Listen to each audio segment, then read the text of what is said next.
बहुत समय पहले की बात है। किसी जंगल में एक गधा बरगद के पेड़ के नीचे लेटकर आराम कर रहा था।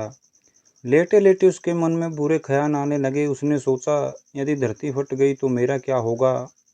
अभी उसने ऐसे सोचा ही था कि उसे एक जोर के धमाके की आवाज़ आई। वह भयभीत हो उठा और चीखने लगा, भागो भागो, धरती फट रही है, अपनी जान बचाओ। और ऐसा कहते हुए पागलों की तरह एक ही दिशा में भागने लगा। उसे इस कदर भागता देखते हुए अन्य गधे ने उसे पूछा, अरे क्या हुआ भाई, तुम इस तरह बदहवास भागे क्यों जा रहे हो। अरे तुम भी भागो, अपनी जान बचाओ, धरती फट रही है, ऐसा चीखते हुए भागता रहा। यह सुनकर दूसरा गधा भी डर गया और उसके साथ भागने लगा। अब तो वह दोनों एक साथ चिल्ला रहे थे, भागो भागो, धरती फट रही है, भागो। देखते देखते सैकड़ों गधे इस बात को दोहराते हुए उसी दिशा में भागने लगे। गधों को इस तरह भागता देख अन्य जानवर भी डर गए। धरती फटने की खबर जंगल में आग की तरह फैल गई और जल्दी ही सबको पता चल गया कि धरती फट रही है। चारों तरफ जानवरों की चीख पुकार मच गई। सांप, बिच्छू, सियार, लोमड़ी, हाथी, घोड़े आदि उस झुंड में शामिल हो भागने लगे। जंगल में फैले इस हाहुल्ले को सुनकर अपनी गुफा में विश्राम कर रहा जंगल का राजा शेर बाहर निकला।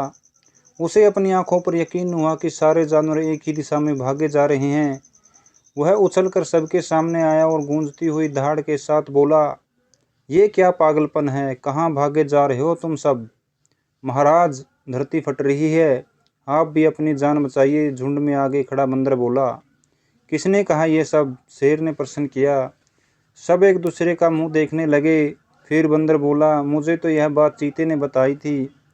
चीते ने कहा, मैंने तो यह पक्षियों से सुना था और ऐसे करते करते पता चला कि ये बात सबसे पहले गधे ने बताई थी। गधे को महाराज के सामने बुलाया गया। तुम्हें कैसे पता चला धरती फट रही है, शेर ने गुस्से से कहा। मैंने अपने कानों से धरती के फटने की आवाज़ सुनाई है महाराज, गधे ने डरते हुए उत्तर दिया। ठीक है, चलो मुझे उस जगह ले चलो और दिखाओ कि धरती फट रही है। ऐसा कहते हुए शेर गधे की तरफ ढकेलता हुआ ले जाने लगा। बाकी जानवर उनके पीछे हो लिए और डर डर के उस जगह और बढ़ने लगे। बरगद के पेड़ के पास पहुंचकर गधा बोला, हजूर, मैं यहीं सो रहा था कि तभी जोर से धरती फटने की आवाज़ आई। मैंने खुद उड़ती हुई धूल देखी और भागने लगा। शेर ने आसपास जाकर देखा और सारा मामला समझ गया। उसने सभी को संबोधित करते हुए बोला, ये गधा महामूर्ख है। दरअसल पास ही नारियल का एक ऊंचा पेड़ है और तेज हवा चलने से उस पर लगा एक बड़ा सा नारियल नीचे पत्थर पर गिर टूट गया।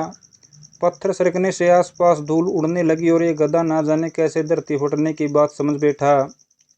शेर ने बोलना जारी रखा, पर भाइयों, ये तो गधा है, पर आपके पास भी अपना दिमाग नहीं है। जाइए, अपने घर जाइए और आइंदा ऐसी किसी अफवाह पर यकीन करने से पहले 10 बार सोचिएगा।